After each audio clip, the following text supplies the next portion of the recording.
Bar problem number 1.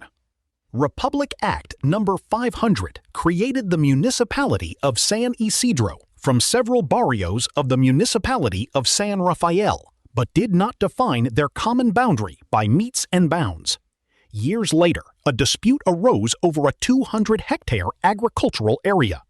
San Isidro claimed that the boundary was marked by a concrete monument installed in 1995, while San Rafael insisted that the true boundary was the original stone marker established in 1952 pursuant to the law creating the municipality. The Sangguniang Panlalawigan ruled in favor of San Rafael after finding that the original monument conformed to the territorial description under the statute. The regional trial court reversed the ruling, but the Court of Appeals reinstated the decision of the Sangguniang Panlalawigan. Was the Court of Appeals correct? Explain. Suggested answer: yes. The Court of Appeals correctly reinstated the decision of the Sangguniang Panlalawigan.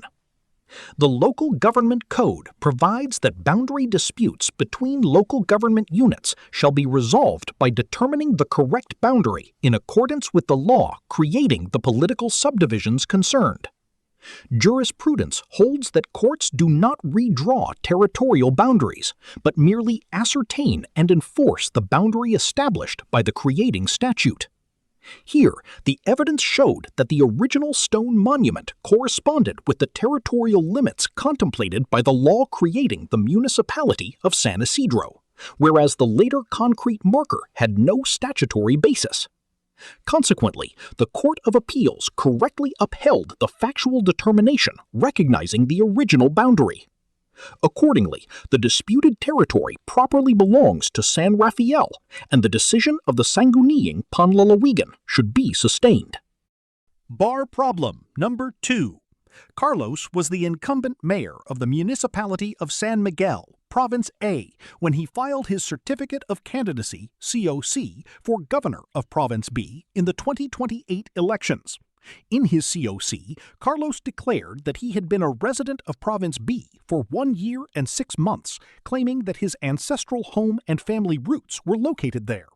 His opponent filed a petition to cancel his COC, arguing that Carlos remained the sitting mayor of municipality of San Miguel until several weeks after filing his COC, thereby negating his claim that he had already abandoned his domicile in Province A. Carlos insisted that his stay in Province A had always been temporary and that he merely returned to his domicile of origin in Province B. Is Carlos qualified to run for governor of Province B? Explain. Suggested answer: no. Carlos is not qualified because he failed to establish a valid change of domicile sufficient to satisfy the residency requirement for governor. The Constitution and the Omnibus Election Code require candidates for local elective office to possess the prescribed residency qualification. Jurisprudence provides that a change of domicile requires actual residence, a bona fide intention to remain in the new domicile, and a clear intention to abandon the former domicile, shown through definite and unequivocal acts. Here, although Carlos established physical presence in Province B, he remained the incumbent mayor of municipality of San Miguel when he filed his COC. His continued service as the local chief executive is inconsistent with a genuine intention to abandon his domicile in Province A and negates the required animus non revertendi. Accordingly, Carlos failed to validly change his domicile and is disqualified from running for governor of Province B. Bar problem number 3. Mayor Adrian filed his Statements of Assets, Liabilities, and Net Worth, SALNs, from 2022 to 2025 without declaring 3 parcels of land registered in his and his spouse's names. During the Ombudsman's investigation, Adrian admitted that the properties were omitted, but argued that they had already been levied upon by a bank in satisfaction of an unpaid loan and were therefore no longer part of his assets. He likewise contended that there was no need to declare them because they were already under the custody of the court. Did Mayor Adrian comply with his constitutional and statutory duty to truthfully disclose his assets in his SALNs? Explain. Suggested answer: no. Mayor Adrian failed to comply with his constitutional and statutory duty to truthfully disclose his assets in his SALNs. The Constitution and the Code of Conduct and Ethical Standards for Public Officials and Employees require every public official to disclose truthfully all assets, liabilities, and net worth in the prescribed statements. Jurisprudence provides that a levy merely creates a lien over the property and does not divest the registered owner of ownership absent a valid execution sale and transfer of title. Here, the parcels of land remained registered in Adrian's and his spouse's names despite the levy. Since ownership had not been transferred through execution and redemption had not been shown to be extinguished, the properties remained assets that should have been declared in the SALNs. Accordingly, Mayor Adrian violated his duty to make a complete and truthful disclosure of his assets in his SALNs. Bar problem number 4. Ramon was designated by the city mayor as the alternate chairperson of the Bids and Awards Committee, BAC, while serving as the city's general services officer. During his tenure as BAC official, administrative charges for grave misconduct were filed against him for alleged irregularities in a public procurement project. Before the administrative case was resolved, Ramon successfully ran for and was elected as a member of the Sangguniang Panlungsod.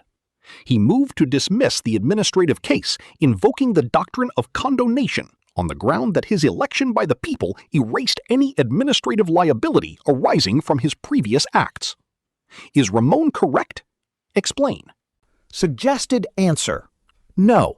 Ramon cannot invoke the doctrine of condonation to extinguish his administrative liability. Jurisprudence provides that the doctrine of condonation applies only to administrative offenses committed by elective officials during their incumbency, who are subsequently re-elected by the electorate. The doctrine does not extend to acts committed by an appointive public official, notwithstanding his subsequent election to public office. Here, Ramon allegedly committed the irregularities while serving as an appointive official designated as alternate BAC chairperson. His later election as a member of the Sangguniang Panlungsod did not convert the nature of his previous office or erase administrative liability arising from acts performed in his appointive capacity. Accordingly, the doctrine of condonation does not apply, and the administrative case against Ramon should proceed. Bar problem number 5. During the election season, Victor, a licensed security guard, was apprehended for carrying his service firearm in a public place without written authority from the Commission on Elections, COMELEC. He was charged with violating the election gun ban.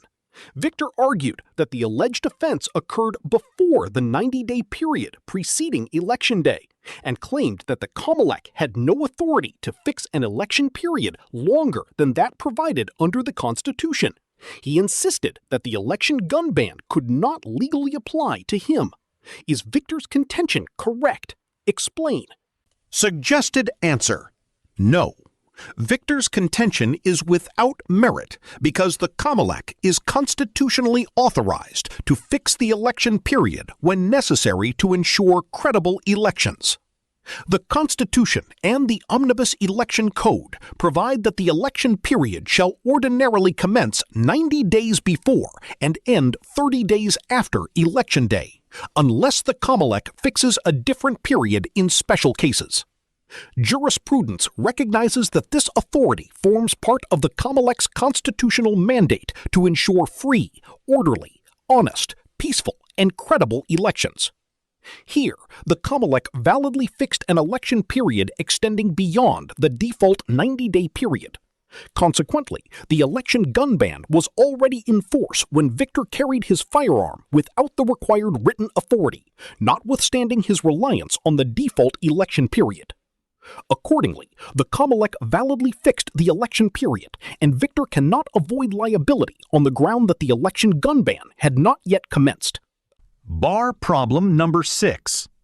A civic organization composed of registered voters filed a petition before the Commission on Elections, COMELEC, seeking a manual audit of all vote-counting machines used in their province during the most recent national elections. claiming that social media posts and online commentaries suggested irregularities in the automated election results.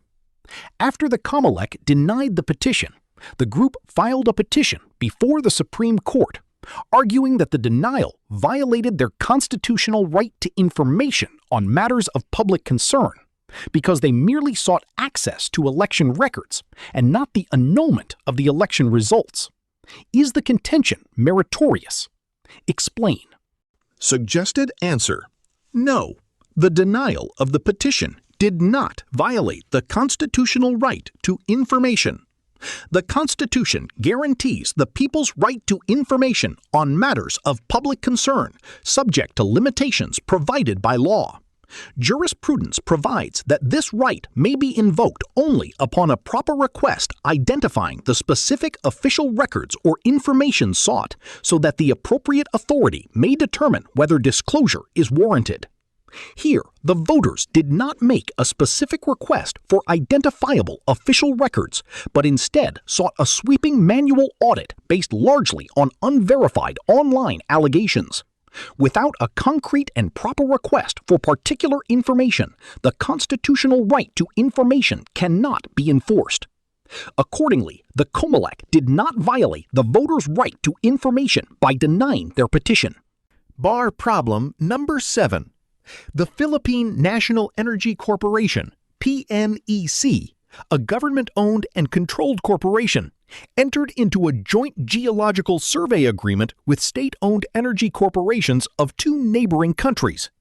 The agreement authorized the parties to conduct seismic and geological studies over a portion of the West Philippine Sea to determine its petroleum potential before any exploration activities.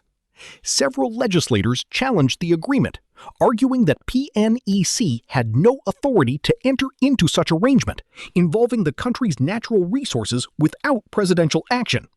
The government countered that the agreement was executed only by government corporations and did not directly involve the Republic of the Philippines.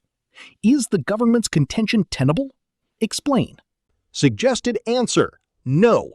The contention is untenable because a government-owned corporation cannot validly exercise the constitutional authority reserved exclusively to the President.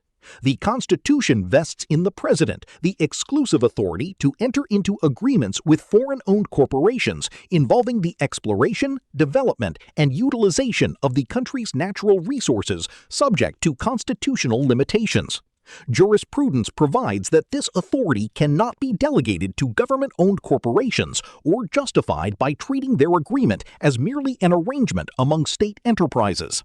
Here, PNEC entered into an agreement authorizing foreign state-owned corporations to participate in activities relating to the country's petroleum resources without the President exercising the constitutionally assigned authority.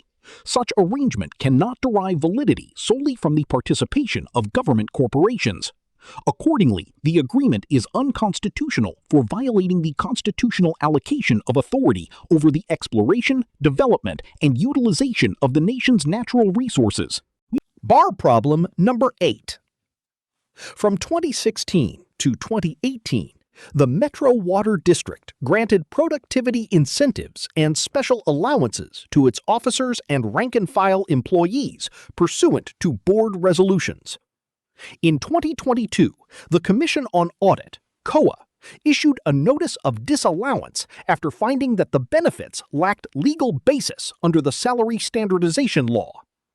The employees, who merely received the benefits, neither participated in nor approved their grant. They argued that they received the amounts in good faith and that more than 3 years had elapsed before the notice of disallowance was issued. Should the employees be required to refund the disallowed benefits? Explain. Suggested answer: no. The employees who merely received the disallowed benefits in good faith need not refund the amounts they received. Jurisprudence provides that passive recipients who did not participate in the approval of a disallowed transaction may be excused from refund under the recognized exceptions governing notices of disallowance. Case law further considers the nature of the benefits and the significant lapse of time between their receipt and the issuance of the notice in determining whether refund would be inequitable. Here, the employees merely received the benefits without participating in their approval, and the notice of disallowance was issued several years after the payments had already been made. Under these circumstances, equity justifies relieving them from the obligation to refund the amounts they received. Accordingly, the passive recipients are not required to refund the disallowed benefits, without prejudice to the liability of the approving or certifying officers under applicable law. Bar problem number 9. The Faith Community Church, a religious corporation duly registered in the Philippines, appoints ministers who receive monthly allowances and perform full-time religious and administrative functions. For several decades, the church registered its ministers with the Social Security System, SSS, as employees. Later, it sought to reclassify them as voluntary members, arguing that the relationship between the church and its ministers is purely ecclesiastical and beyond the state's authority because of the constitutional principle of separation of church and state. The SSS denied the request. Is the church's argument correct? Explain. Suggested answer: no. The constitutional principle of separation of church and state does not automatically preclude government regulation in this case. The Constitution guarantees the separation of church and state and protects the free exercise of religion. Jurisprudence, however, provides that the doctrine applies only to ecclesiastical matters, and disputes involving civil rights and statutory obligations remain subject to governmental regulation and judicial review. Here, the issue concerns the proper classification of the church's ministers for purposes of Social Security coverage, which involves the application of labor and social legislation rather than religious doctrine or internal church governance. Accordingly, the controversy is not purely ecclesiastical. Accordingly, the principle of separation of church and state does not bar the SSS from determining the proper membership classification of the church's ministers. Bar problem number 10. Maria, a commissioner of a constitutional commission, was found administratively liable by the Office of the Ombudsman for grave misconduct and was meted the penalty of dismissal from the service with the corresponding accessory penalties. Maria timely filed a motion for reconsideration before the Ombudsman's dismissal order and argued that the dismissal could not yet be implemented until the motion was resolved with finality. Nevertheless, the Constitutional Commission immediately enforced the Ombudsman's dismissal order and removed Maria from office. Maria challenged her dismissal, claiming that the execution of the decision violated her right to due process. Was the Constitutional Commission correct in immediately implementing the Ombudsman's decision? Explain. Suggested answer: yes. The Constitutional Commission correctly implemented the Ombudsman's dismissal order despite the pendency of the motion for reconsideration. The Constitution vests the Office of the Ombudsman with authority to investigate and discipline public officials and empowers it to promulgate its own procedural rules. Jurisprudence provides that the Ombudsman's administrative decisions imposing the penalty of dismissal are immediately executory, and the filing of a motion for reconsideration or appeal does not stay their execution. Here, the Ombudsman had already imposed the penalty of dismissal against Maria before the Commission implemented the decision. Since the dismissal order remained immediately executory, notwithstanding the pending motion for reconsideration, the Commission acted in accordance with law. Accordingly, the immediate enforcement of the Ombudsman's dismissal order was valid.